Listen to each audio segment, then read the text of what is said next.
बिस्मिल्लाहिर्रहमानिर्रहीम। अस्सलामु अलैकुम वरहमतुल्लाहि वबरकातुहू। किन चीज़ों से नमाज टूट जाती है? नमाज तोड़ने वाली चीज़ें।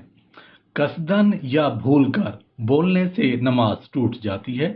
नमाज में आह या उफ या ओह या हाय कहें या ज़ोर से रोएं तो भी नमाज टूट जाती है। अलबत्ता अगर जन्नत और दोज़ख की याद आ जाने से दिल भर आए और ज़ोर से आवाज़ या आह या उफ निकल जाए तो नमाज फासिद नहीं होती। बिला ज़रूरत खनखारने और गला साफ करने से जब एक आध हर्फ भी पैदा हो जाए तो नमाज टूट जाती है।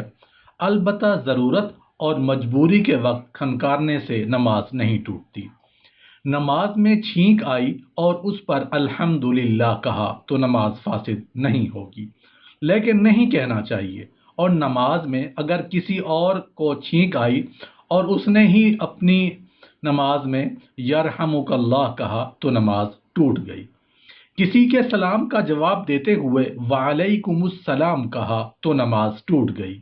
नमाज में कोई खुशखबरी सुनी और उस पर अल्हम्दुलिल्लाह कह दिया तो, या किसी की मौत की खबर सुनी उस पर इन्ना लिल्लाहि व इन्ना इलैहि राजिऊन पढ़ा तो नमाज फासिद हो गई।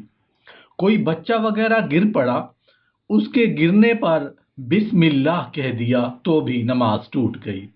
किसी खत या किसी किताब पर नजर पड़ी नमाज के दौरान और उसको अपनी जबान से नहीं पढ़ा लेकिन दिल ही दिल में उसके मीनिंग समझ में आ गए तो नमाज नहीं टूटी। अलबत्ता अगर जुबान से पढ़ ले तो नमाज टूट जाती है। नमाज में कोई चीज खा ली या कुछ पी लिया तो नमाज टूट गई। यहाँ तक कि अगर एक तिल या छालिया का टुकड़ा उठाकर खा लें तो भी नमाज टूट जाएगी। अलबत्ता अगर कोई चीज दांतों में अटकी यानी फंसी हुई थी उसको निगल लिया तो अगर वो चने से कम हो तो नमाज हो गई, और अगर चने के बराबर या उससे ज्यादा हो तो नमाज टूट जाएगी।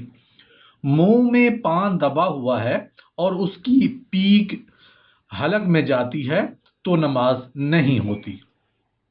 कोई मीठी चीज खाई फिर कुल्ली करके नमाज पढ़ने लगे लेकिन मुंह में उसका मजा बाकी है और थूक के साथ हलक में जाता है तो नमाज दुरुस्त हो जाएगी।